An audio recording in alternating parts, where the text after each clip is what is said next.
दर्शनम। पंच परमेष्टि भगवान की आचार्य श्री गुरुवर कुंद कुंद महाराज की, आचार्य श्री गुरुवर विद्यासागर महाराज की।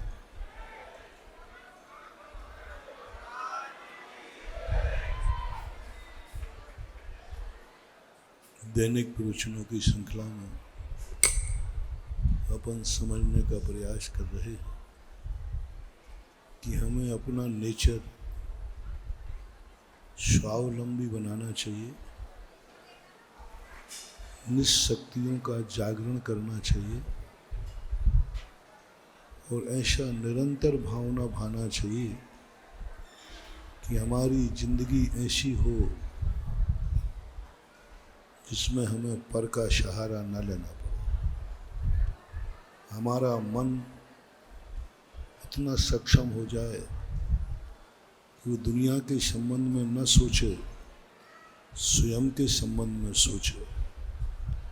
हमारा ये मन दुनिया की बातें सोच सोच करके गर्म हो जाता है, थक जाता है, टेंशन में आ जाता है। हमारे धर्म शास्त्र कहते हैं जितना ये मन पर पदार्थों के संबंध में सोचेगा उतना ही मन विक्षिप्त होगा। इसलिए साधक साधुजन मन से अपनी आत्मा के संबंध में सोचते। आत्मा का हित किसमें है ऐसे परमात्मा के संबंध में सोचते। आत्मा का हित किन साधनों से है उन साधनों को प्राप्त करते। दृष्टि होती है एकाग्र आत्मा पर, निज आत्मा के स्वरूप पर। और उस आत्मा को जैसे आप लोग दर्पण को स्वीकार करते हैं, इसलिए नहीं कि मुझे दर्पण देखना है, इसलिए दर्पण लेते हैं कि दर्पण में हमें स्वयं का चेहरा देखना है। ऐसे ही सज्जन साधु पुरुष की नियत होती है कि वो दुनिया को देखता है, वो अच्छे लोगों को देखता है, बुरे लोगों को नहीं, बुराइयों को नहीं। अच्छे लोगों को इसलिए नहीं देखता है कि वो अच्छे हैं, अच्छे लोगों को इसलिए देखता है कि मुझे अच्छा बनना है। दर्पण इसलिए नहीं देखा जाता है कि दर्पण बहुत अच्छा है, अच्छे दर्पण में देखा जाता है कि मेरा चेहरा कितना अच्छा है। जैसे अच्छे दर्पण में अच्छा चेहरा देखने का भाव आता है, ऐसा ही ज्ञानी जन सारे संसार के अच्छे लोगों को देखते, भगवान को देखते, भगवान का दर्शन करते। इसलिए नहीं कि वो भगवान है, इसलिए नहीं कि वो पवित्र है, इसलिए नहीं कि वो बहुत पावन है, इसलिए अपन लोग उनकी पूजा नहीं करते कि वो पूज्य हैं, इसलिए अपन उनकी जयकार नहीं बोलते कि वो भगवान है। मूल उद्देश्य अपना होना चाहिए कि हम भगवान के दर्शन इसलिए करते हैं क्योंकि वो हमारे दर्पण हैं। उनमें अपनी छवि देख करके मन होता है मैं भी इतना ही पवित्र बनूं। दर्पण में अपन देखते हैं कि हमारे चेहरे पर कोई कालिमा तो नहीं है, कोई गंदगी तो नहीं है, कोई सफाई हम कर लेते हैं। ऐसे ही हमारे महापुरुषों के सामने, भगवान के सामने, संतों के सामने, अपने बड़े आदर्श पुरुषों के सामने हम इसलिए जाते हैं कि उसमें हमें उनकी ज़िंदगी में हमारी ज़िंदगी दिख जाए। उनकी ज़िंदगी कितनी पावन है और हम कितने अपावन हैं। वो कितने स्वच्छ हैं, हम कितने गंदे हैं। वे कितने करुणावान हैं, हम कितने कठोर हैं। वे कितने निश्चल हैं, हम कितने छल कपट से भरे हुए हैं। वे सब कसायों से रहित हैं, हम कसायों से युक्त हैं। वो पापों से मुक्त हैं, हम पापों से भरे हुए हैं। ये जो डिस्कशन है ये प्रभु के दर्शन करते हुए होना चाहिए। प्रभु का दर्शन मात्र उनकी जयकार में ही मत लगाओ, भगवान की पूजा में ही सब कुछ मत लगा दो। पूजाओं का अर्थ होता है भगवान की पावनता और अपनी अपावनता का हम वर्णन करें, भगवान तू इतना पावन है, मैं इतना अपवित्र हूँ।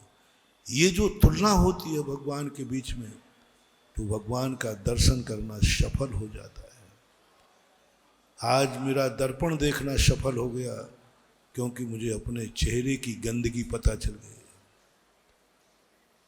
मुझे अपने स्वयं की गंदगी, आज मैं प्रभु के सामने गया, आज मुझे एहसास हुआ कि मैं कितना, मेरा मन कितना गंदा है।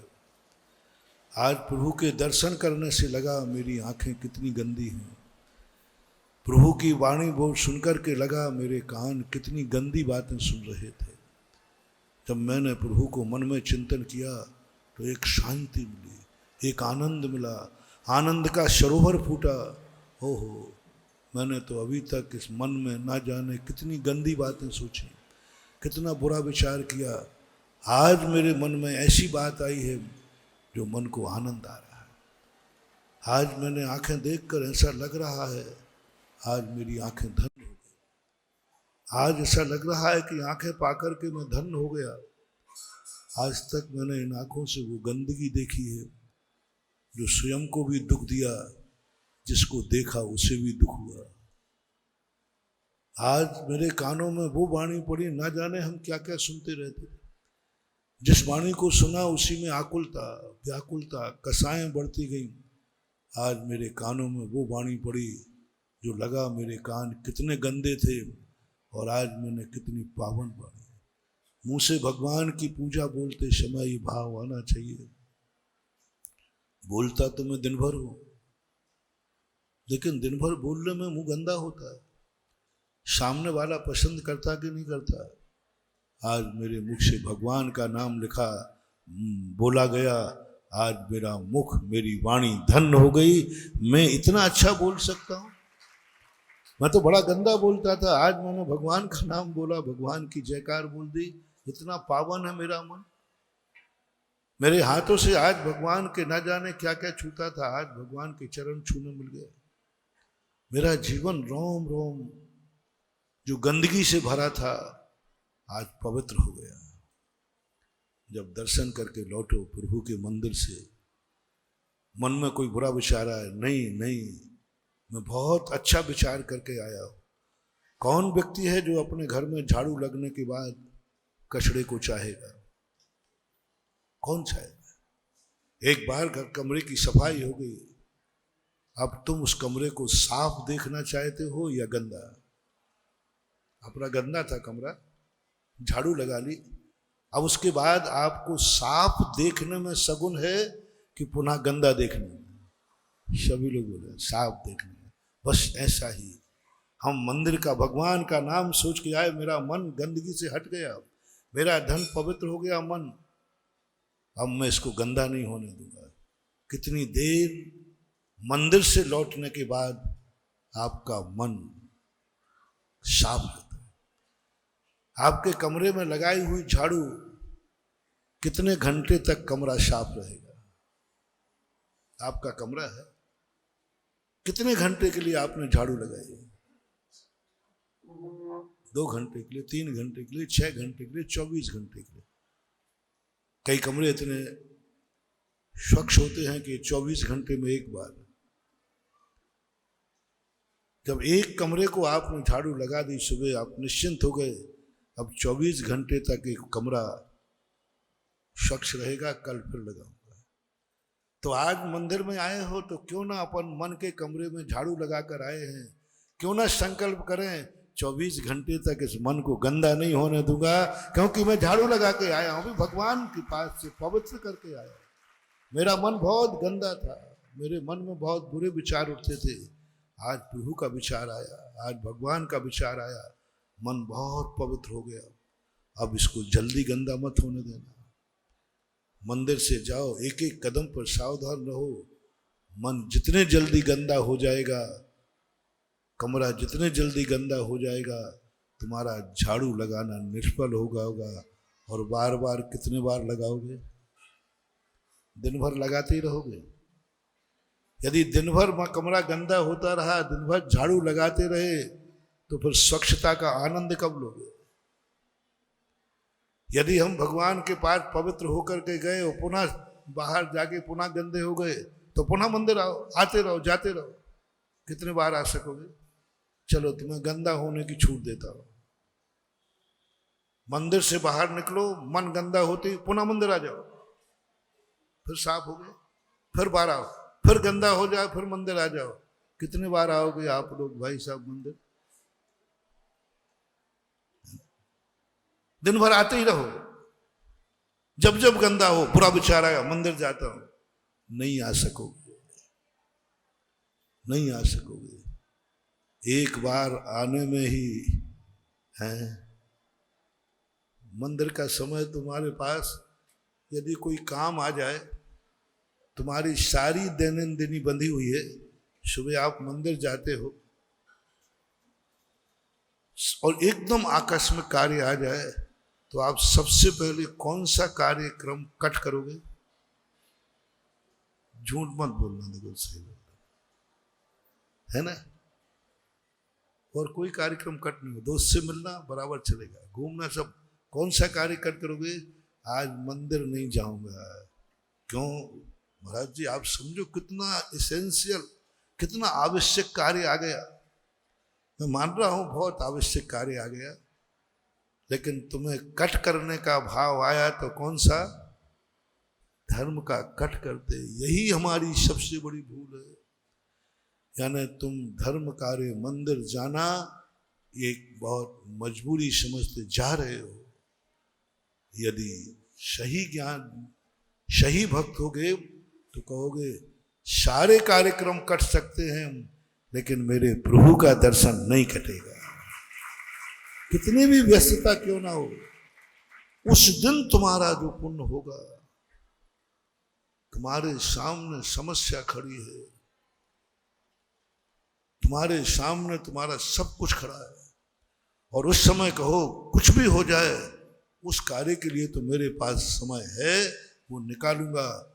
उस दिन का पुण्य, उस दिन भगवान का वरद हस्त जो तुम्हें मिलेगा, पूरी जिंदगी में जो नहीं पा पाए, जो उस दिन पा पाएंगे। तुम तो लोग क्या करते हो? हम कोई नियम देते हैं ना आप लोगों को, तो बोले महाराज जी विशेष परिस्थिति की छूट दे दो, विशेष परिस्थिति, हाली बीमारी की छूट दे दो। मैं कहता भाई देखो ये चीज को मंदिर आना, बोले महाराज आ जाऊंगा, आपकी आज्ञा है, लेकिन विशेष परिस्थिति में। महाराज जी देखो हम सब कर लेंगे, रात्रि में भोजन नहीं करेंगे, लेकिन विशेष परिस्थिति में। कई लोग तो ये कहते महाराज जी हम शराब नहीं पिएंगे, आगे आप बोल दो तो अच्छा रहेगा, है ना। विशेष परिस्थिति में बस वही तो चांद से महानुभाव। विशेष परिस्थिति यहां नहीं लगेगी। कितना भी दुनिया की विशेष परिस्थिति आ जाए, नियम तो नियम ही रहेगा। यहां तक कि मौत भी आ रही है, तो मौत और नियम के बीच में जूझना पड़े तो मौत हार जाए और नियम जीत जाए। मौत हार जाए और भक्ति जीत जाए, मौत हार जाए वो पवित्रता जीत जाए। नहीं, मैंने मन पवित्र करके आया हूं, गंदा नहीं होने दूंगा। ये आंखों से मैंने भगवान का दर्शन किया, मैं कितना धन्य हूं। मेरी ये आंखें कोई साधारण आंखें, प्रभु का दर्शन करके आया हूं। एक बार अपनी आंख को थैंक्स कह दो, हे आंख आज तूने मुझे धन्य कर दिया। हे आंख तू नहीं होती तो आज प्रभु का दर्शन नहीं होता।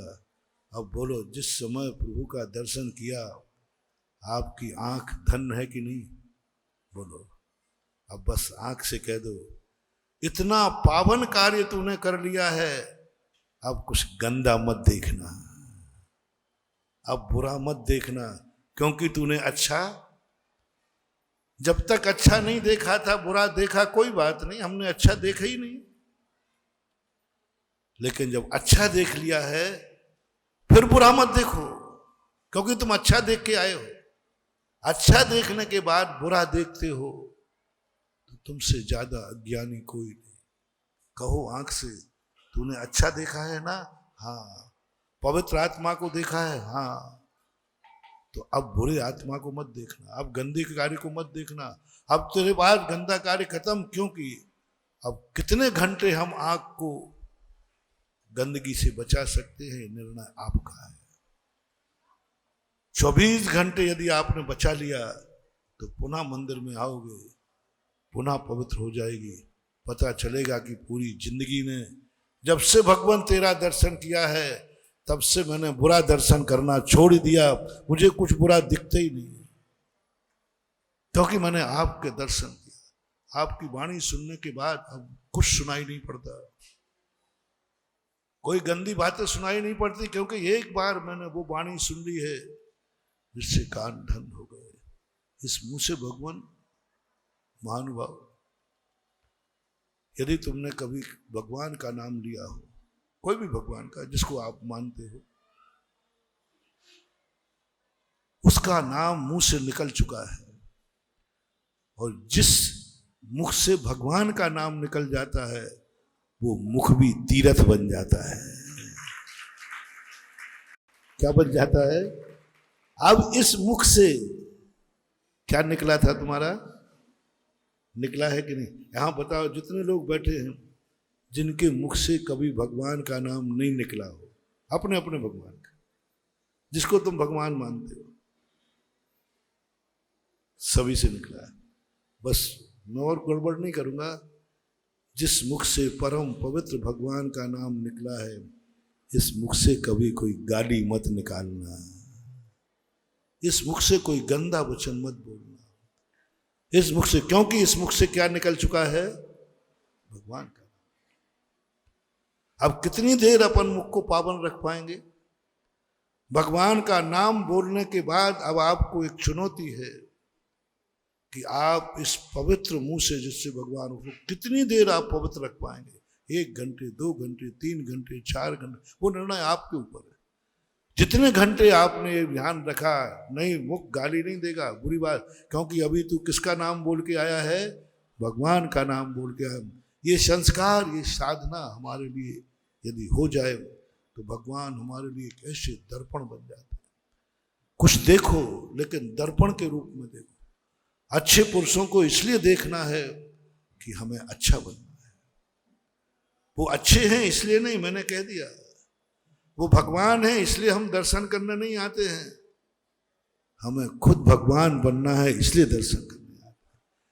अच्छे आदमी की संगति इसलिए नहीं करना कि वो अच्छा आदमी है, अच्छे आदमी की इसलिए संगति करना कि मुझे भी अच्छा बनना। ये परिणाम आना चाहिए, ये भाव जागना चाहिए। इसलिए पहला परिणाम जो हमने अभी दैनिक प्रवचनों में कह रहा हूं, अपनी जिंदगी को ऐसा बनाओ कि हमें दूसरों की तरफ देखना ही नहीं पड़े। दूसरों को देखूं तो अपने लिए देखो। भगवान को क्यों देख रहे हो? पूछा, भगवान को क्यों देख रहे हो? क्यों देख रहे हो भगवान को? क्यों दर्शन करने आते हो? भगवान बहुत अच्छे हैं, भगवान पावन हैं, पवित्र हैं, करुणावान है, इसलिए दर्शन करने आ रहे हो। कुछ नहीं पा पाओगे, कुछ नहीं पा पाओगे, मजदूरी मिलेगी। भगवान की जयकार बोलना तो ध्यान रखना, यदि एक हम नौकर लगा देना तो वो दिन भर जय बोलेगा, जय हो भगवान की, जय हो भगवान की। वो राजाओं के बोलते ना, वो जाट जाट भाट होते थे, वो बोलते रहते जय। क्यों? उनको तो, हम भी क्या जाट और भाट है क्या? अपन भक्त है। भगवान की जय बोलने के लिए, भगवान के दर्शन करने के लिए, भगवान का अभिषेक पूजन के लिए तुम क्यों कष्ट कर रहे हो? एक नौकर लगा दो ना, वो दिन भर भगवान पे जल ढालते ही रहेगा। भगवान जल के भूखे नहीं है रे। भगवान को यदि जल चाहिए तो नौकर भी डाल सकता है। भगवान हमारी जयकार के भूखे नहीं है। भगवान को जयकार चाहिए तो हम जाट और भाट लगा के कर सकते हैं। भगवान तो भक्ति के भूखे हैं, भक्त के वश। भक्ति के क्या था उन सबरी के बेरों में? क्या था? समझ में नहीं आई बात। रामचंद्र जी थे, राजकुमार थे। आज तक कभी ऐसा नहीं हुआ कि रामचंद्र जी ने लक्ष्मण को भोजन कराए बिना उनके साथ भोजन किया। दोनों भोजन करते थे बचपन से, दोनों बचपन से भोजन करते थे। लक्ष्मण शुरू करो भोजन, बंद कर। आज क्या हो गया कि बाजू में लक्ष्मण बैठा है और पूछी नहीं, लक्ष्मण थोड़ी देर तू भी खा ले। लक्ष्मण कह रहा भैया आज हो क्या गया। लक्ष्मण को नहीं पूछा, जिंदगी में कभी छोड़ा नहीं था, लेकिन जब सबरी के बेर खाने बैठे तो ये भी नहीं कहना भूल गया लक्ष्मण से कि लक्ष्मण। लक्ष्मण देखता है आज भैया को क्या हो गया। हा हा, क्या बात, क्या रस था उनमें, क्या रस था उसमें। क्या वो शतरंज भोजन से ज्यादा महान थे? क्या वो 56 भोगों से जहां महान थे?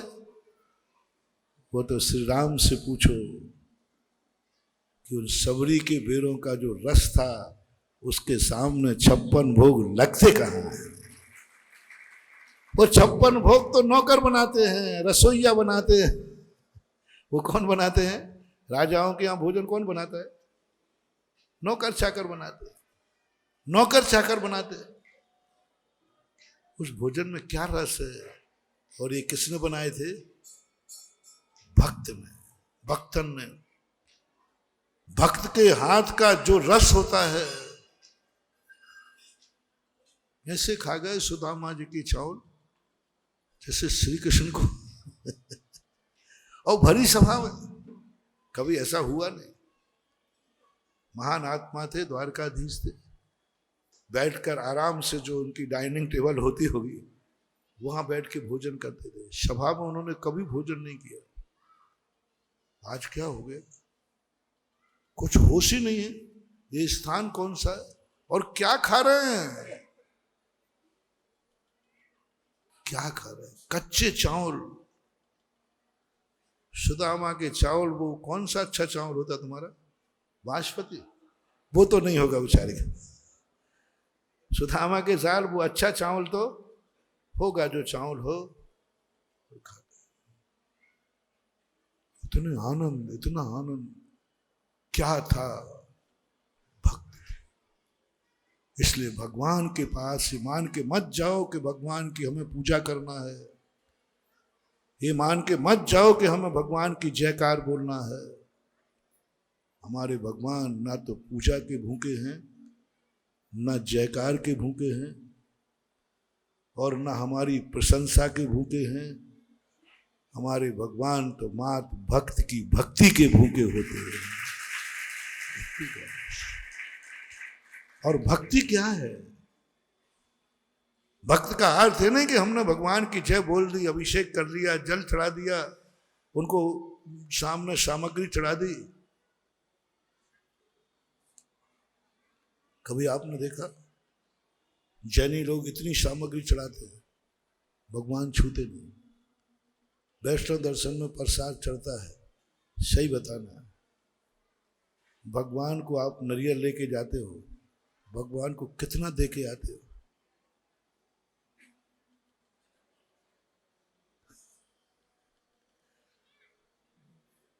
कील ना।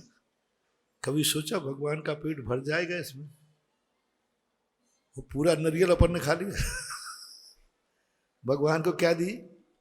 कील। इतना सा लगा। कभी सोचा कि भगवान कहते हैं मुझे खाना ही नहीं है, और जो तूने भक्ति से चढ़ाया है, सारा संसार का अनाज खा जाऊं तो पेट नहीं भरे, भक्ति का इतने सा कील से उनका पेट भर जाता है, तृप्त हो जाता है। पेट किससे भरता है? भगवानों का। संसारी प्राणियों का पेट जब भरता है जब हाउसफुल हो। कल से तुम सबको भी उतना दिया जाएगा, है ना। रोटी बनेगी ना तो मम्मी कहेगी बेटा ये ले, पेट भर जाएगा, गुस्सा आ जाएगा। और भगवान को सदा सदा से इतना सा टुकड़ा देते आए, सोचा कभी भगवान को गुस्सा आ जाएगा? नहीं आया। क्यों? वो महान है। जो महान नहीं होता है उसको भरपेट खाना पड़ता है, और जो महान होते हैं वे भोजन के भूखे नहीं होते हैं। भक्ति की एक छिटकी भी मिल जाती है वो तृप्त हो जाते हैं। इसलिए भक्त बन के जाओ, और भक्त बनने का अर्थ कदापि ये मत जानना, कभी मत जानना भगवान भूखे बैठे होंगे, कभी मत जानना भगवान की आज किसी ने प्रशंसा पूजा नहीं की, नहीं, बस एक बात जान के जाना, भगवान मैं, आप मेरे दर्पण हैं, मैं आपके पास इसलिए आया हूं कि मैं कितना गंदा हूं,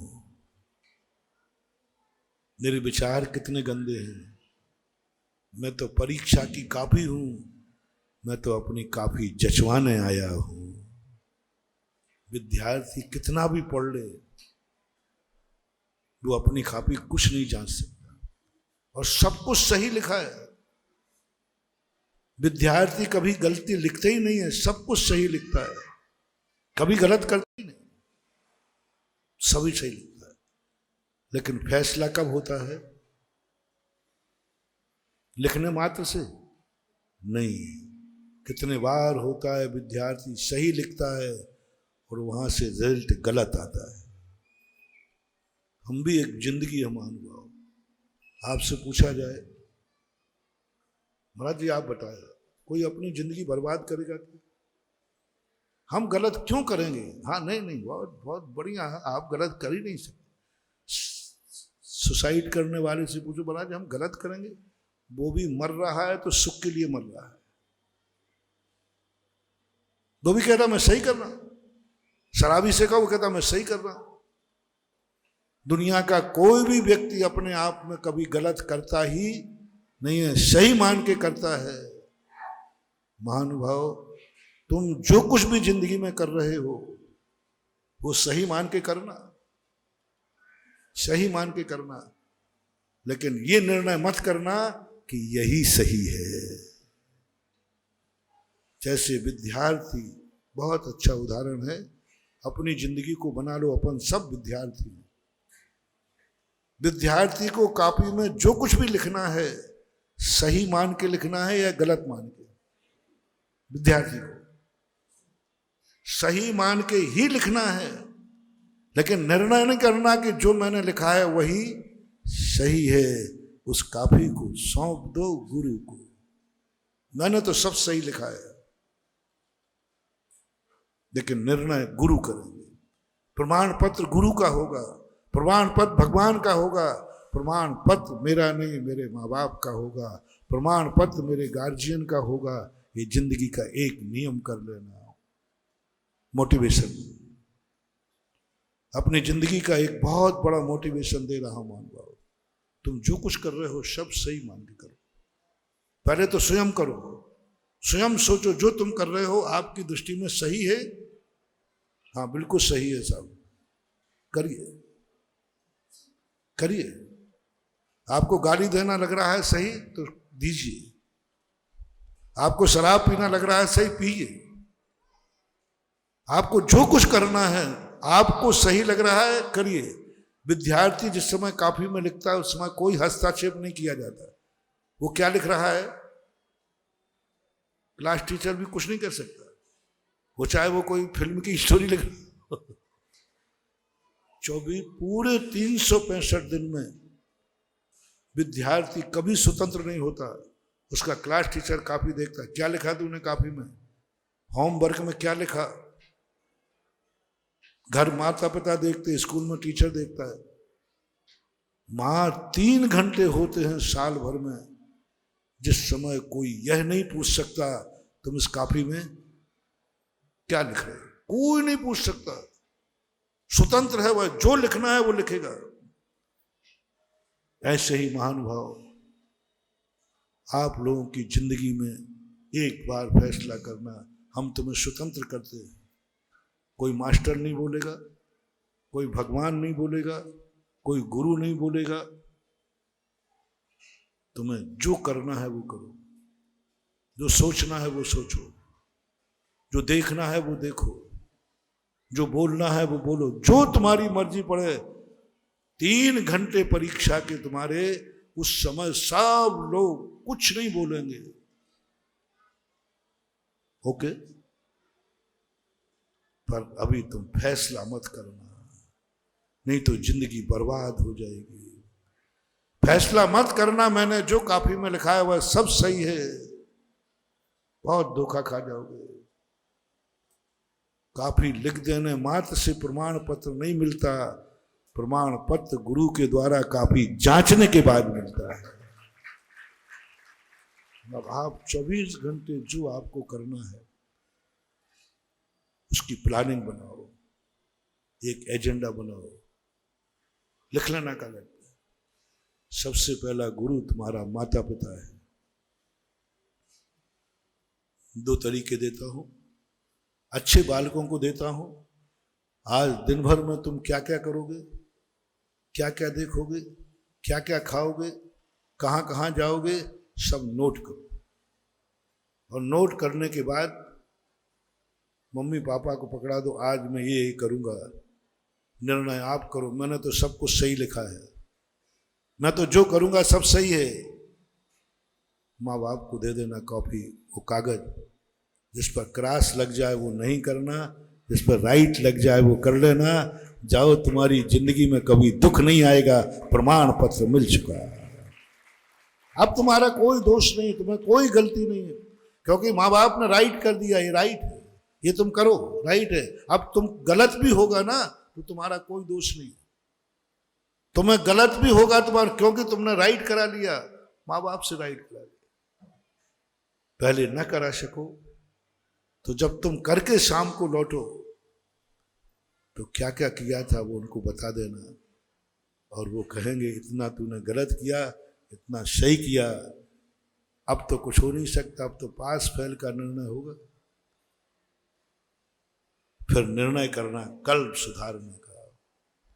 और यदि बड़े हो जाओ और धार्मिक दृष्टिकोण से यदि तुम अपनाते हो तो तुम अपने जीवन में, अपनी जिंदगी में जो कुछ भी करना है वो कॉपी को गुरु से जचवा लेना, गुरु से जचवा लेना।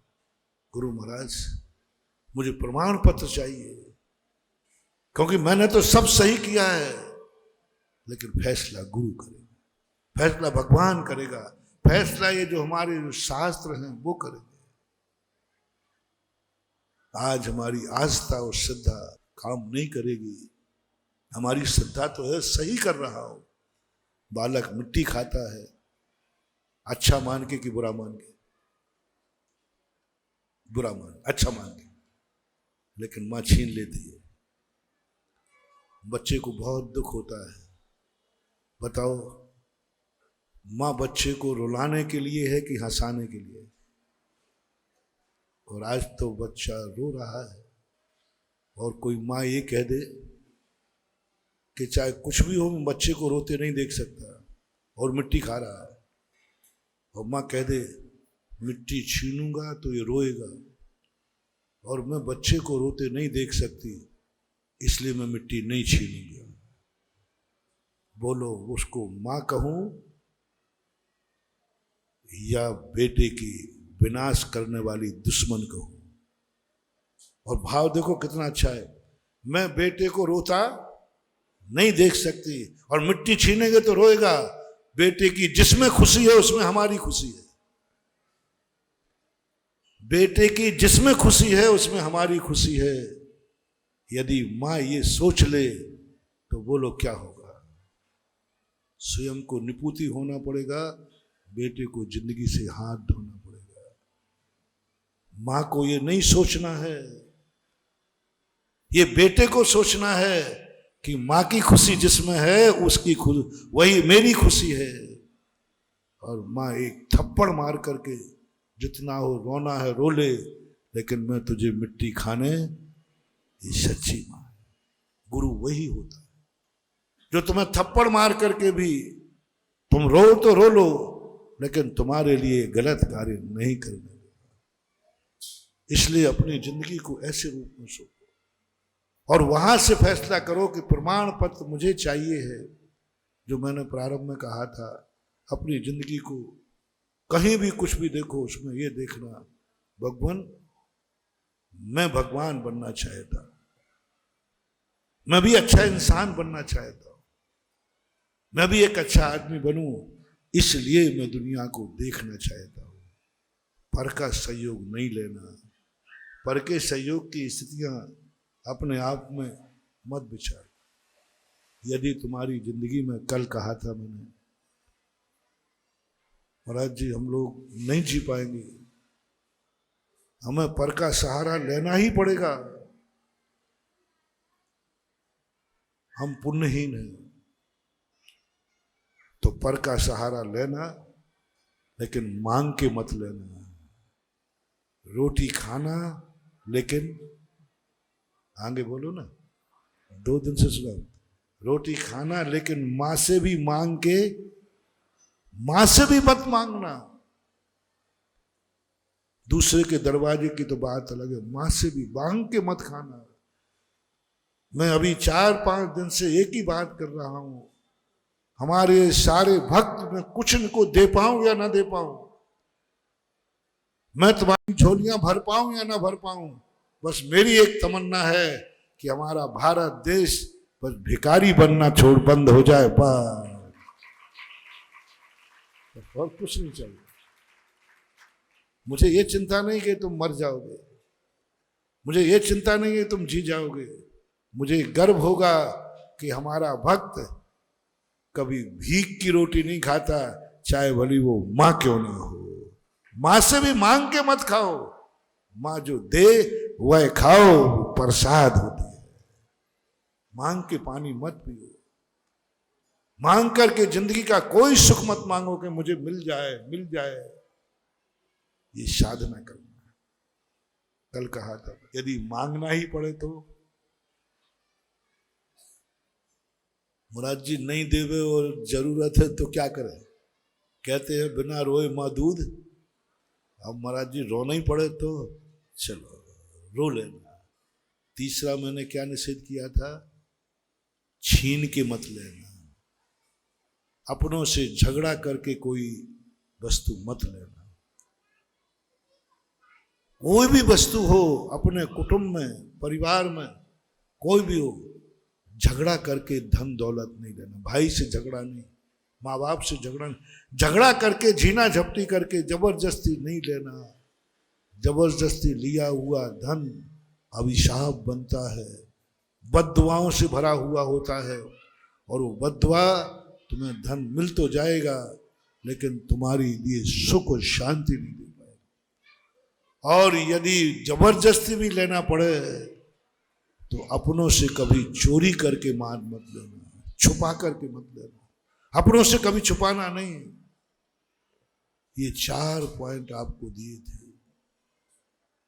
अब क्या करना महाराज, आपने तो सब तरफ से बांध दिया है, किसी पहला बांध दिया, पर से हमें कुछ नहीं चाहिए। मैं हूं अपने में स्वयं पूर्ण, पर की मुझ में कुछ गंध नहीं।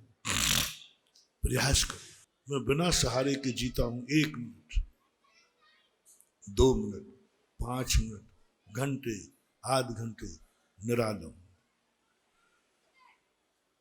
कोई मेरी जिंदगी में नहीं बचा, मैं खुद अकेला हूं।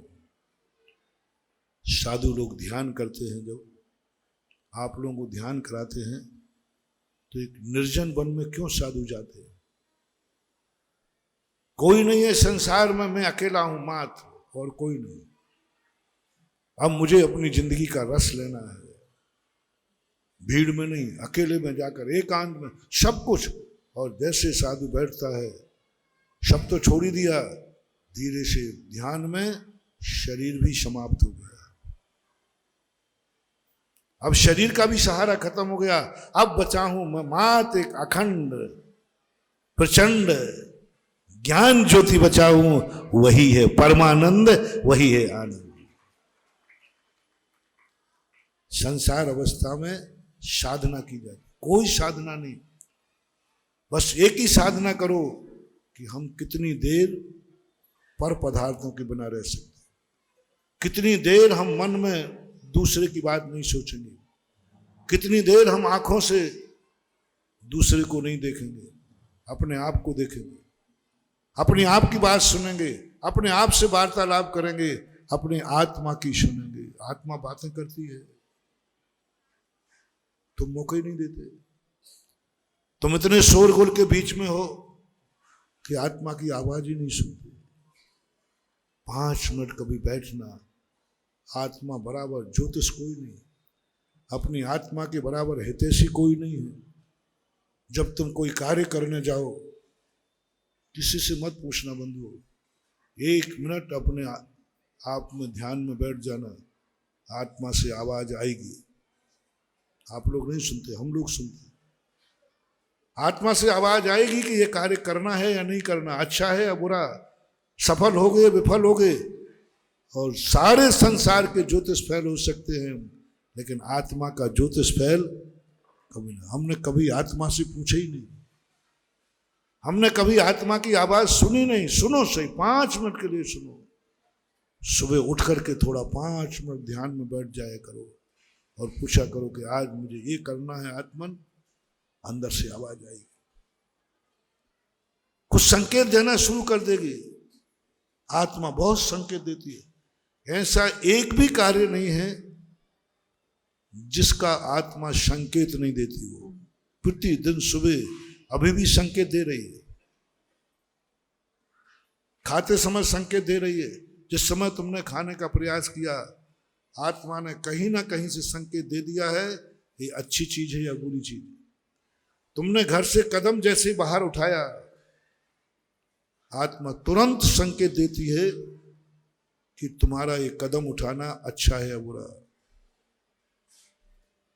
सारी दुनिया के ज्योतिष पढ़ रहे, आत्मा का ज्योतिष तो गायब। तुरंत एकदम प्रेजेंट पोजीशन, एक क्षण सारे ज्योतिष फैल हो जाएंगे। सपोज कीजिए सुबह उठते ही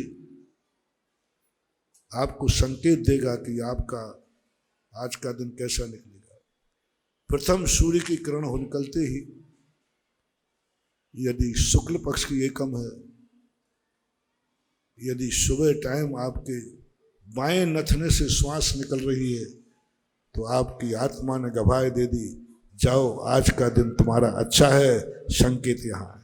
राइट, शुक्ल पक्ष है, एकम का दिन है। प्रातः काल आप जैसे उठे, सूर्य की किरण निकलते ही आपके बाएं हाथ से चंद्रसुर कहलाता है, आत्मा संकेत दे देती है कि आज का दिन तुम्हारा कैसा है, आज तुम्हारी शाम को तुम कैसे लौटोगे।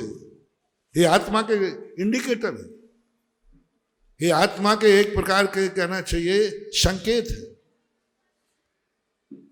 मैंने कहा था ना कि वो पेपर में आता ना 12 राशि, वो उतनी 4 लाइनों में 7 अरब जनता का भविष्य छुपा है। कहां तक सही होगा? 7 अरब जनता को 12 में बांट दो।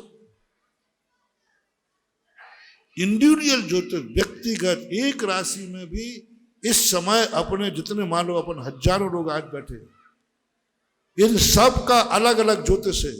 समय एक ही है, एक समय में ही एक ही काम हो ऐसा नहीं। वही दशमी थी, श्री राम विजय को प्राप्त हो रहे और रावण, एक ही समय था कि 2 समय? रावण का हारना और श्री राम का जीतना दोनों भिन्न समय है कि एक समय? और दोनों की राशि, दोनों तुला राशि पे बैठे। अब पेपर की राशि तो लिखी थी हार की के जीत की, एक तो लिखेंगे ना। यदि हार की लिखी है तो फिर एक पक्ष जीता क्यों, और जीत की लिखी है तो एक पक्ष। उन सब हमारे बहुत सबसे बड़ा ज्योतिष है हमारी आत्मा जो देती है संकेत।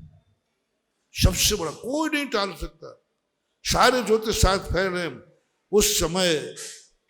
आपका पूज्यवर रविशरण महाराज ने एक रामायण लिखी रामचंद्र जी के संबंध में। कोई कहीं नहीं गया, रामचंद्र जी को मालूम नहीं है कि विदेही कहाँ है, विदेही को मालूम नहीं है कि ये सब लोग कहाँ हैं। रावण को भी मालूम नहीं है कौन कहाँ है। संकेत देखना, आत्मा का जो अप्रदीपो भव। तुम एक नियम कर लो कि मैं जो कुछ भी करूंगा अपनी आत्मा के लिए करूंगा, आत्मा का स्वयं अपनी आत्मा की आवाज सुनूंगा।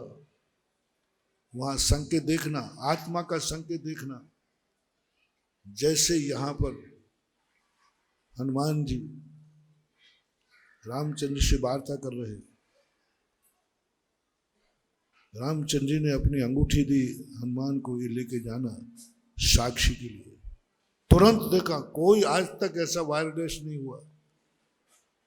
इधर उनका देना हो रहा है, उधर रावण की आत्मा ने गवाही दे दी, तेरा विनाश शुरू हो गया है। एकदम 1 सेकंड का अंतर नहीं था, तेरा विनाश शुरू हो गया। उसकी आत्मा ने कहा, किसी ज्योतिषी ने नहीं कहा, किसी गुरु ने नहीं कहा, कोई आकाशवाणी नहीं हुई। आत्मा ने कैसे पकड़ लिया और आत्मा ने गवाही दे दी, तेरा विनाश शुरू हो गया। और उसका संकेत, इंडिकेटर, उसकी बाईं आंख फड़कना चालू हो गई। बाईं आंख, बाईं भुजा। रावण बहुत बड़ा नीतिज्ञ था, बहुत बड़ा जानकार था। उसे दुनिया की ज्योतिष पर उतना विश्वास नहीं था जो अपनी आत्मा के ज्योतिष पर विश्वास करता था। तुरंत चिंता को प्राप्त हो गया। इतनी चिंता को, कौन है जो मेरा अनर्थ करेगा? ज्योतिषाचार्य सारे लोग आ गए, सेनापति आ गए, मंत्री आ गए। बोले साहब आप घबराओ मत, कुछ भी अनर्थ होने वाला नहीं है, मैंने चारों तरफ से पाबंदी कर दी है। रावण कहता है सारी दुनिया का ज्योतिष फैल हो जाएगा, आत्मा का ज्योतिष फैल नहीं होता। उधर विदेही की दशा देखो, अशोक वाटिका में विदेही की भी बाईं आंख, बाईं भुजा फड़कना चालू हो गई। स्त्री की बाईं आंख स्पंदन होना, स्पंदन जानते हैं, यहाँ पर बाईं भुजा पड़ी। स्त्री की बाईं आंख और बाईं भुजा शुभ होती है, पुरुष की बाईं आंख बाईं भुजा अशुभ होती है। ये किसी ज्योतिष नहीं है, ये आत्मा का ज्योतिष है, आत्मा का संकेत है। विदेही भी तो बहुत बड़ी ज्ञानी थी, उसने तुरंत जान लिया इस लंका में 100 योजन के समुद्र के बीच में यहां कौन मेरा हित करने आएगा? कौन आएगा इस समुद्र में? और राक्षसों की लंका, चारों तरफ से यंत्रों में, यहां कौन आ सकता है? मेरा शुभ हो ही नहीं सकता। लेकिन विदेही की आत्मा कहती है चिंता मत करो, तुम्हारा शुभ दिन आना शुरू हो चुका है, मंगल चालू हो चुका है। कौन दे रहा है गवाही? कोई वहां नहीं है, कोई बताने वाला नहीं, आत्मा गवाही देती है। आत्मा ने विदेही की आंख का स्पंदन कर दिया, भुजा भड़कने। आत्मा ने रावण के विनाश की घंटी बजा दी। हम सुने तो सही। इसी प्रकार हम 24 घंटे यदि हम अपनी आत्मा की बात सुनते हैं तो नियम से हमारे जीवन का एक ऐसा रहस्यमय रहस्य खुलेगा, हम कभी किम कर्तव्य विमूढ़ नहीं होंगे। संकेत पहले से मिल रहा है, लेकिन किसको संकेत मिलते हैं? जो व्यक्ति सबसे पहले ये सोचे मैं जो कुछ भी करूंगा सब अपने हित के लिए, पर का सहारा। महाराज इतने अंतर्मुखी यदि हम ना हो सकें तो फिर हम क्या करें? हम अपने आप में लीन ना हो सकें, हम जगत से जब हट जाए, जगत मेरा नहीं है, हम लोग नहीं हो सकते महाराज। हम लोग नहीं तोड़ सकते मोह। आप साधु लोग हैं, आप ज्ञान योग में, आप 1 मिनट में आंख बंद कर लेते हैं, दुनिया दुनिया में पड़ी रह जाती है, आपको कोई मतलब नहीं। आप नहीं, आपको क्या निंदा क्या प्रशंसा। दूसरा मार्ग बता रहा हूं, ये पहला मार्ग मैं अपने हवाले करता हूं। ये पहला मार्ग हम लोग करेंगे, तुम लोग इस मार्ग को नहीं स्वीकार कर पाओगे तो तुम्हारी एक दूसरी निमित्त शक्ति जागृत करने का एक सूत्र की शुरुआत करता हूं। अभी तक मैं उस निमित्त शक्ति को नकार रहा था, उस निमित्त शक्ति को जिसे जगत बुरा नहीं मानता है, कोई बुरा नहीं मानता है, लेकिन आत्मा बुरा मानती है। मैंने कल या परसों कहा था कुछ ऐसी बुराइयां हैं जिसे सब बुरा मानते,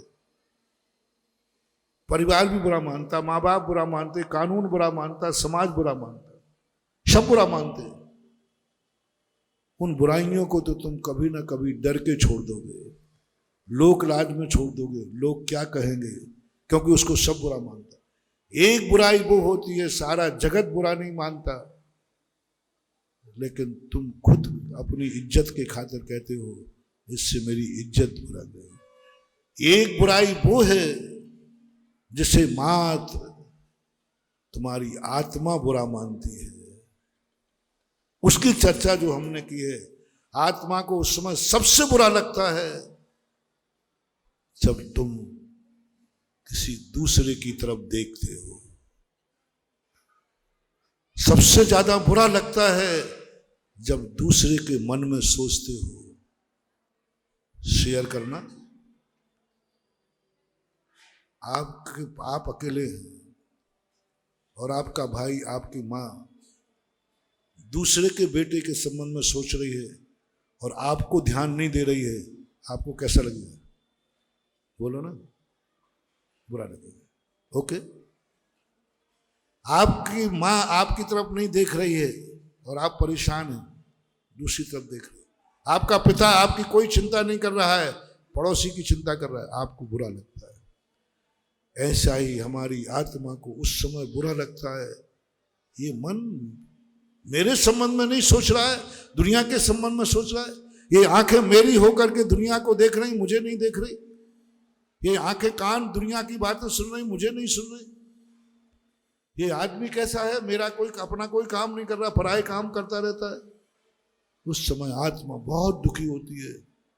महानुभाव, सारे दुनिया के अभिशाप काटे जा सकते हैं, लेकिन स्वयं की आत्मा का अभिशाप कभी नहीं कटेगा। इसलिए आत्मा को दुखी मत करना, आत्मा को दुखी मत करना। तुमसे कोई दूसरा व्यक्ति दुखी होता है तो कोई बात नहीं, सावधान, कहीं तुम्हारी आत्मा तो दुखी नहीं हो रही। 24 घंटे हो गए, जिंदगी निकल गई, उसकी कभी खबर नहीं ली, उसकी कभी आवाज नहीं सुनी, उसकी बात कभी मानी नहीं। और आत्मा सबसे बड़ी नाराज होती है। मैं समर्थ हूं, मैं शक्तिमान हूं, जिस घर में खाने को हो, रोटी को हो, और बेटा पड़ोसी में रोटी मांगे तो, घर में खाने को है लेकिन वो पड़ोसी में रोटी मांग रहा है और मां ने देख लिया, कैसा लगेगा?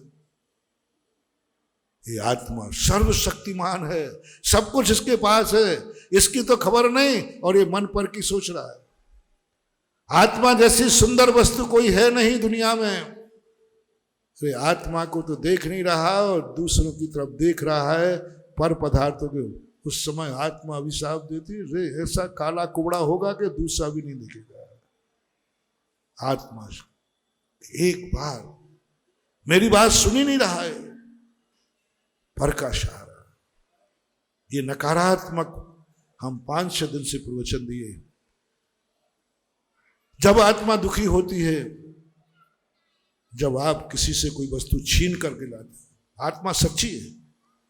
जब आप किसी से झगड़ा करके आते हैं, आत्मा दुखी होती है। जब आप कोई चोरी करके आते हैं। लो, आत्मा को सुखी करने के 2 तरीका। पहला तरीका है अपदीपो भव। सब कुछ जो कुछ भी है सब आत्मा के लिए। आत्मा की सुनोगे, आत्मा की देखोगे, आत्मा की सोचोगे, आत्मा के लिए करोगे। जो आत्मा के लिए हितकारी है वही तुम्हारा कृत्य है। सबको कोई तुम्हें चिंता, इस जगत की कोई चिंता करने वाली नहीं, तुम्हें कोई चिंता नहीं करना। जगत मरे तो जिए तो तुम्हें कोई चिंता नहीं करना। अपदीपो भव, कोई तुम्हारे लिए चिंता नहीं करना।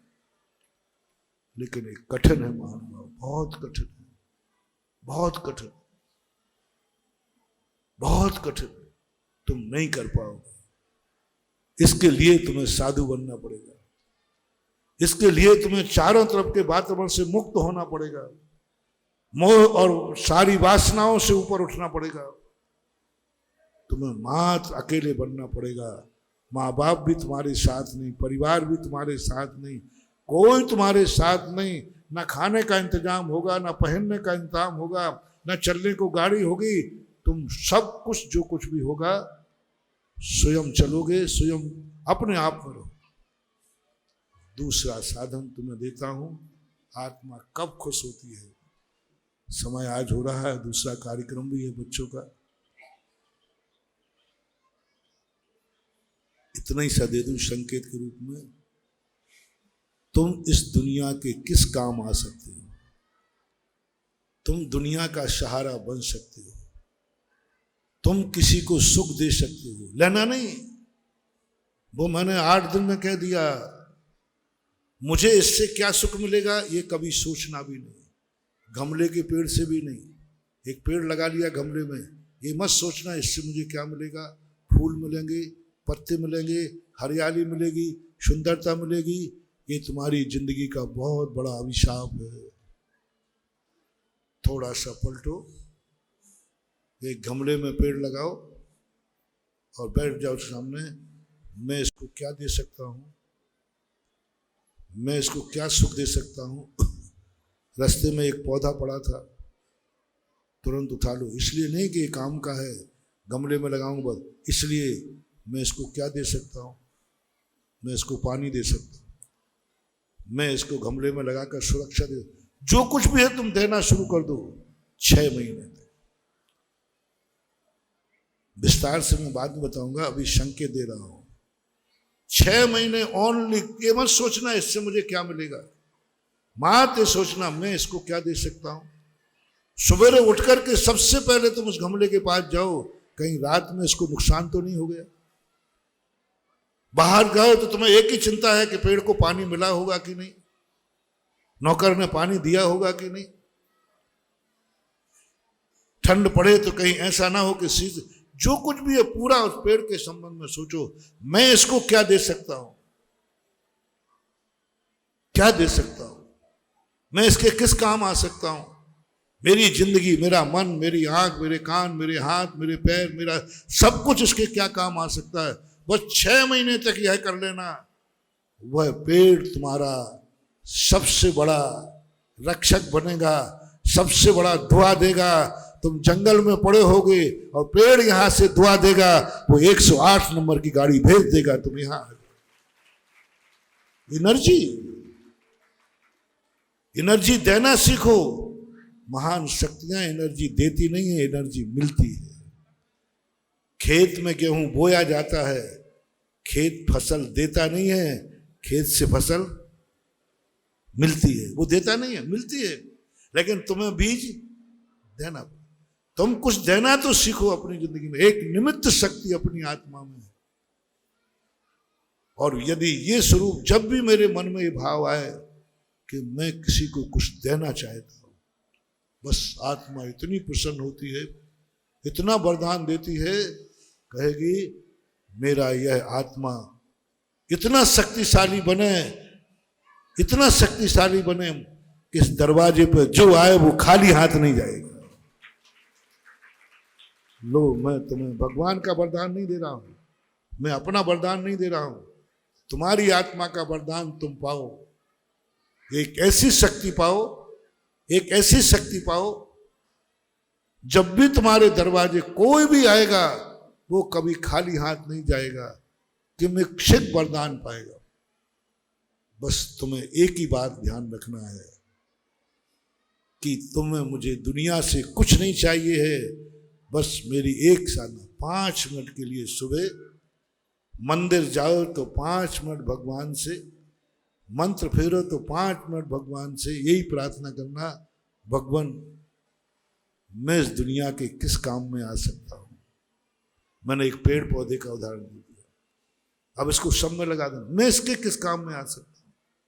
भगवान के पास, भगवान की सिद्धि करा दो। तुम मानते हो भगवान के पास भिखारी बनकर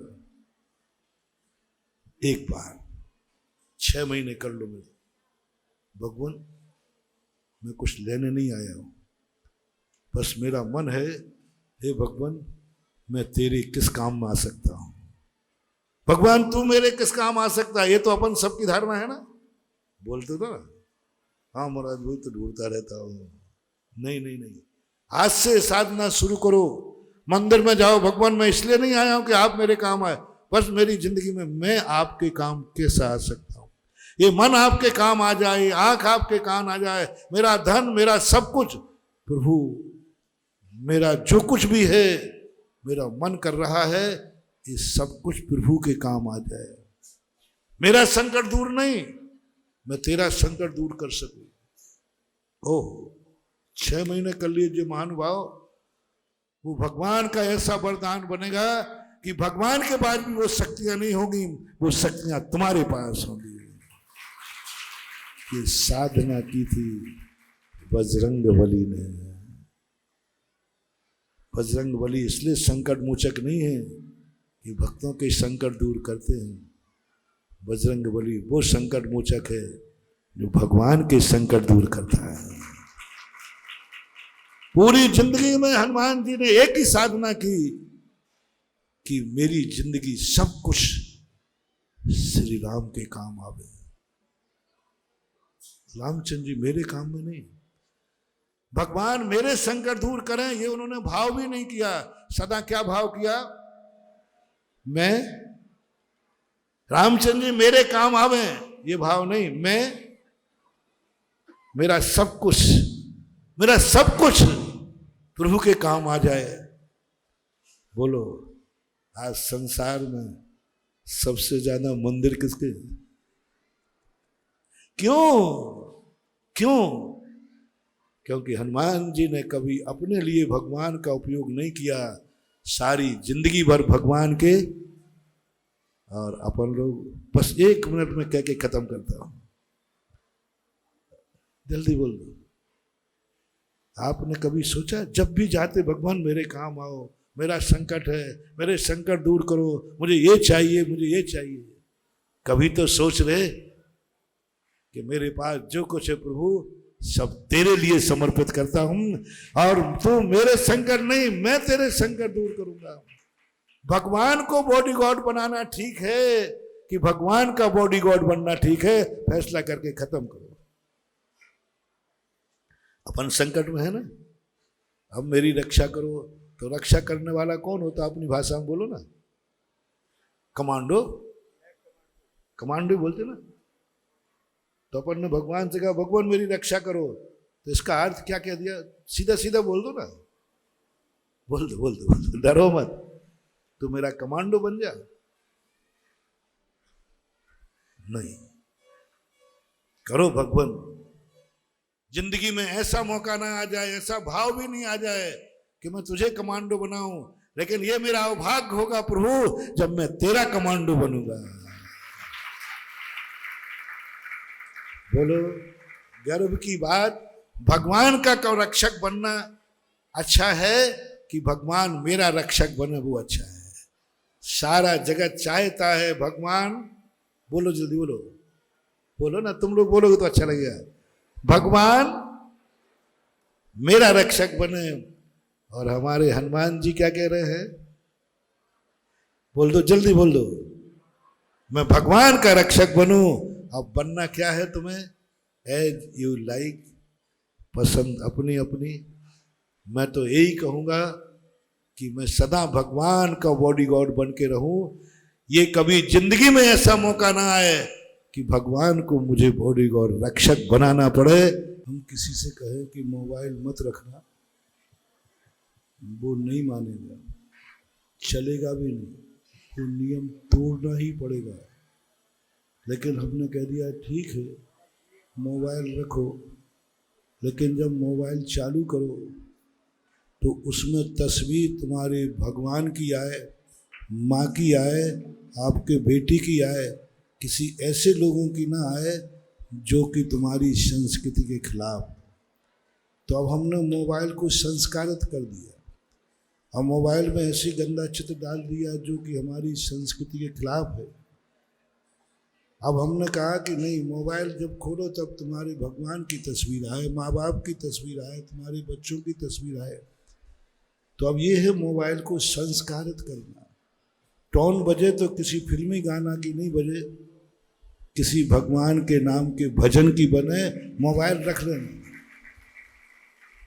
तो फिर लोग कहते हाँ इतनी बात तो आपकी मान लेंगे, हम कहें मोबाइल रखना ही मत, बोलो ना पार्षद लोग, मान जाओगे? हाँ नहीं नहीं महाराज देखो अब ज़्यादा मत कहना, आपकी आज्ञा का उल्लंघन होगा, आज का युग ऐसा। अब जब हमने कहा कि अब मोबाइल रखते हो थोड़ा संस्कारित कर दो, उसमें टोन हो वो भजन की हो, उसमें चित्र मोनो आए तो किसी अपने के आए जिसको देख करके हमें छुपाना ना पड़े। मोबाइल होता है ना, किसी का मोबाइल में कई बार चित्र रहते हैं, मेरे सामने गिर जाता खुल जाता, वो जल्दी उठा लेता है। नहीं भाई जल्दी क्यों उठाया? अब महाराज जी आप पूछो मत। नहीं मैं तो पूछूंगा, उसमें चित्र गंदा था, और मम्मी का चित्र होता तो, भगवान का होता तो संस्कारित करो।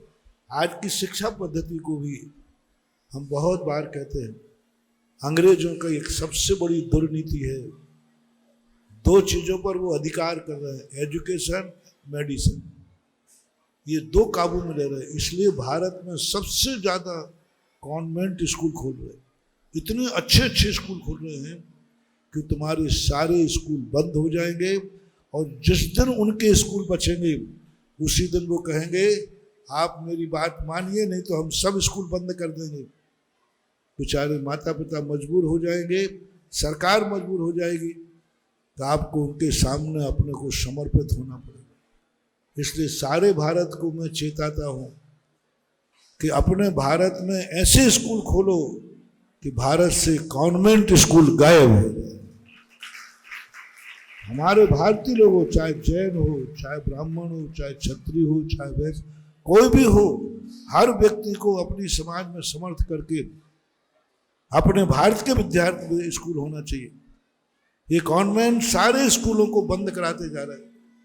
विदेशी नीति ये है कि अपनी कोई सस्ती चीज फेंक दो, भारत की चीज अपने आप खत्म हो जाएगी और बाद में फिर राज हो जाएगी। तो अभी चेतना है, इस नीतियों को हमने ध्यान में रख करके जगह जगह समाज से कहते हैं कि अपने खुद के स्कूल खोलो, अपने संस्कारित करने के लिए खोलो। खनिया धाना में जब मैं गया था, वहाँ आर्ष परंपरा के विरुद्ध के संस्कार दिए जाते हैं। श्रीमंत जी संस्थान एक बड़ वृक्ष बन गया, आज सांगानेर से ही नहीं चल रहा है, संस्थान से की शाखाएं खुल गई। अब रही बात सृष्टि, भारत का पहला संस्थान है दिगंबर जैनियों का, जहां 350 लोग बच्चे 5 साल तक निःशुल्क पढ़ते हैं। ये उसकी लघु संस्था है, छोटे बच्चे वो निःशुल्क इसलिए पढ़ते हैं कि वे स्वयं ही कमाते हैं और स्वयं ही खर्च करते हैं। लेकिन ये चूंकि छोटे बच्चे हैं, इनके लिए जो अभी कहा गया, भारत का श्रेष्ठी वर्ग ऐसा हो जाए कोई कि जो ये कहे खनिया धाने में जो संस्कारित बच्चे पढ़ेंगे, आपका एक बच्चा बिगड़ जाता है तो आप हल्ला करते हो आज का युग बिगड़ गया, बच्चों को बिगाड़ रहा है। अरे जो बिगड़ रहे हो उनकी चिंता करने की अपेक्षा जो सुधरने के लिए तुम्हारे दरवाजे खड़े हैं उनको गोदी में ले लो ना। ये बच्चे बिगड़ने के लिए नहीं, सुधर के लिए तुम्हारे दरवाजे आए हैं। कुछ बच्चे ऐसे हैं जो बहुत अच्छी पढ़ाई करते हैं, लेकिन उनको 12,000 रुपया देने में भी तकलीफ, 12,000 रुपया देने में भी तकलीफ।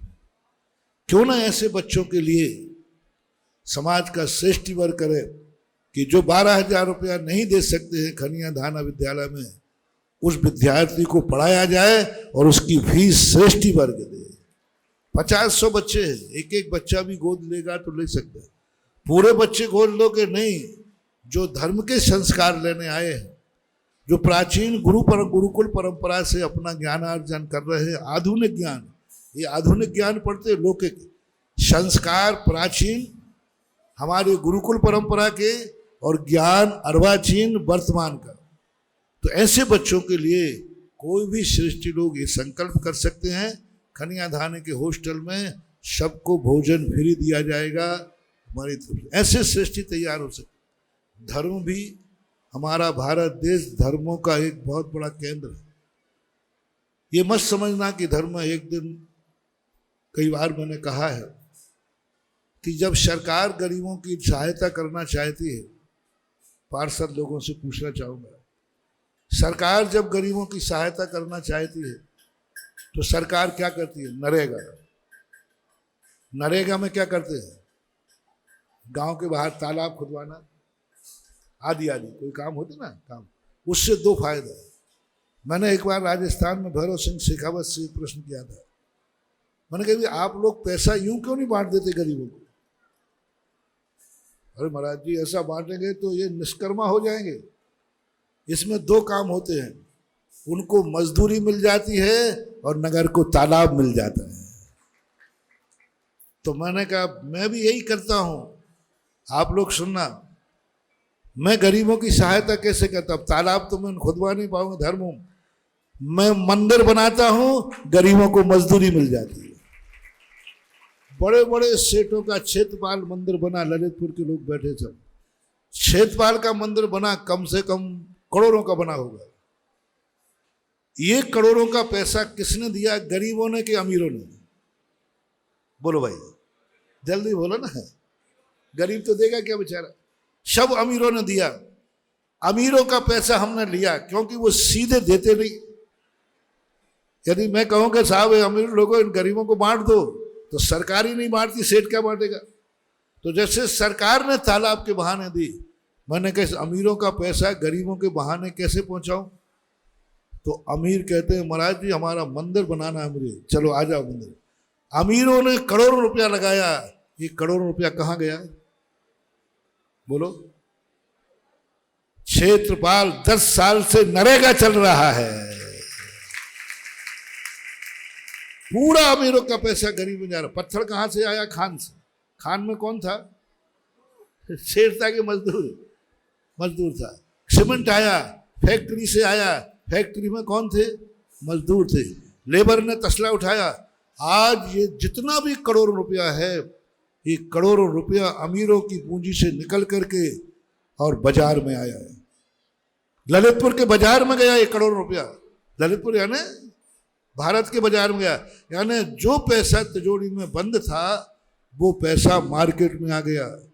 गरीब का पेट भर गया, अमीर से पूंजी निकल गई, क्षेत्रपाल मंदिर बन गया। एक हाथ में कितने 3 मजे हैं, एक हाथ में, एक लड्डू में 2 मजे नहीं, 3।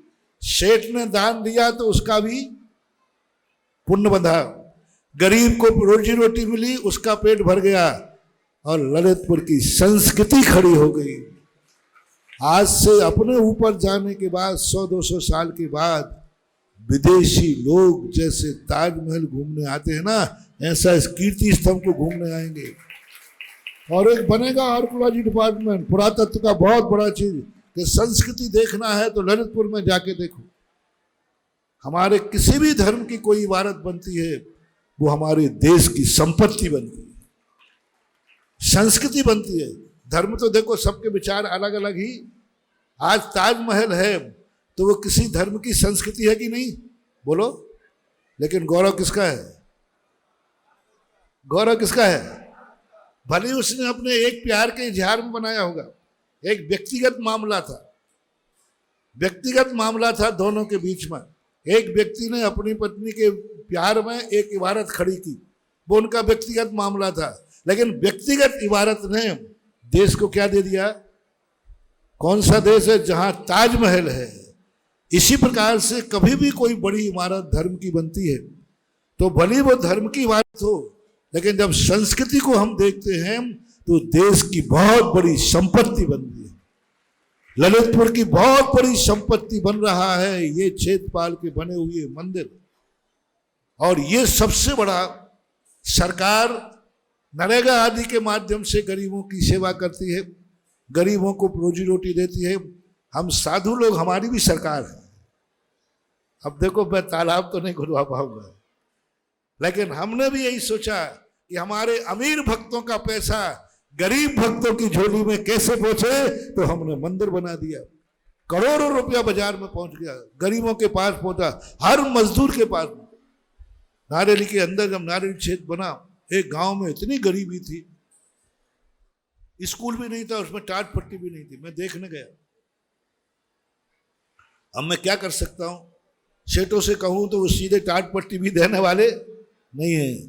और वहां मैंने एक तीर्थ की स्थापना की, और तीर्थ में जो बड़े आदमियों ने दिया, सारे गांव के मजदूरों के वहां लगे। आज उस गांव में एक भी कच्चा मकान नहीं है। मैं भी अब गया, मैंने कहा भाई ये पक्के मकान कहां से बन गए आपके पास? कोई डाका डाल के लाए? कहां से लाए? कोई देवता ने किया? बोले नहीं महाराज, ये सामने छेद बन रहा है ना, यहाँ हम पूरे परिवार को मजदूरी मिली और पूरा गांव समृद्ध स्कूल बन गया। सारे गांव के पास इतना पैसा है कि अपने बच्चों को पढ़ा रहे हैं। लाखों यात्री आकर के वहां उनकी आजीविका चल रही, उनके व्यापार चल रहा है। आज पूरे गांव वाले 10 गांव वाले आज जाकर के इतने खुश नजर आए। 10 साल पहले मैंने देखा था उनको और अब देख रहा हूं। तो साधु संत भी समाज की सेवा करते हैं, उनका क्षेत्र होता है। उसको ये मत समझें कि मैं धर्म की इमारत खड़ी कर रहा हूं, ये मत समझें कि सरकार तालाब बनवा रही है, ये समझे तालाब के बहाने। ये मत समझो कि मैंने मंदिर बनाया है, ये मत समझो कि जैन मंदिर बना है, ये समझो कि गरीबों के लिए रोजगार दिया गया है। और ये करोड़ों करोड़ों पैसा समाज में गया, बाजार में गया, मार्केट में गया, जो पूंजीपतियों के पास रखा था। धर्म का तरीका अलग है और राजनीति का तरीका अलग है, लेकिन उद्देश्य तरीका भिन्न हो सकता है। उद्देश्य एक ही है कि पैसा बाजार में होना चाहिए, और हुआ। अब ललितपुर वाले पार्षदों, आप लोग भी वही काम कर रहे हो, मैं भी ललितपुर के विकास का काम कर रहा हूं। आप लोगों की भी इच्छा है कि ललितपुर का विकास हो, और हमारी भी इच्छा है कि ललितपुर का विकास हो। तरीका थोड़े भिन्न है, एक पार्ट तुम संभालो, एक पार्ट मैं संभालता हूं, और दोनों पार्ट मिल जाएंगे तो ललितपुर का विकास पूरा हो जाएगा। थोड़ी भिन्नता है, इसलिए मैं बच्चों के संस्कार के लिए कह रहा था। आजकल के विद्यालयों को सबसे मेरा कहना, जैन अजैन सबसे, अपने इतने अच्छे स्कूल खुलवाओ, इतने अच्छे स्कूल खुलवाओ कि उस नगर में कॉन्वेंट स्कूल में एडमिशन बंद हो जाए। अपने बेटे हैं, अपने स्कूल में पढ़ें। अपने बेटों को विदेशी स्कूल में पढ़ाना कितना बड़ा है। बेटा हमारा पाल कौन रहा है? विदेशी। पढ़ाने वालों से मेरा कहना है कि अपने बच्चों को उन स्कूलों में ना भेजें जिनको हमें आज़ाद कराने के लिए सैकड़ों साल लगे। आज़ाद कराने के लिए हमारे भाइयों का खून बहा है, आज़ाद कराने के लिए कितनों को बलिदान देना पड़ा, तब आज़ाद हम मिले, और हम कल फिर गुलाम हो जाएंगे। इसलिए ऐसी गुलामियत को तोड़ने के लिए ही हम लोग, पूज्य गुरुदेव आचार्य महाराज भी, आप सबके लिए एक मुहिम चलाना चाहिए। घटिया स्कूल नहीं, ऐसे नहीं, अच्छे स्कूल खोलो। जब वो कॉन्वेंट वाली अच्छी बिल्डिंग बना सकते हैं तो अपन क्यों नहीं? जब वो अच्छे टीचर रख सकते हैं तो अपन क्यों नहीं रख सकते? मात्र एक सोच बनाना है और ये कंपटीशन करना है। जिस नगर में कॉन्वेंट स्कूल है, उस नगर में उससे अच्छा स्कूल हमारे भारतीय लोगों का होना चाहिए, चाहे और भारत में रहने वाले का होना चाहिए। कम से कम उस स्कूल में हम गर्व से कह सकेंगे, वंदे मातरम हमारा देश है। तो इन बच्चों के लिए बहुत आशीर्वाद कि आज के युग में आधुनिक शिक्षा के साथ साथ धार्मिक संस्कार ले रहे हैं। समाज को इस तरफ ध्यान देना चाहिए, और खनिया धाना कमेटी को ऐसा आश्वासन देना चाहिए कि जितने संस्कार देने वाले बच्चे, लेने वाले बच्चे आए, उनको कभी वापस मत करना। उनकी व्यवस्थाओं के लिए हमारा श्रेष्ठी वर्ग सामने आता है, तो ये बहुत बड़ी सेवा है, बहुत बड़ा धर्म है। महावीर भगवान की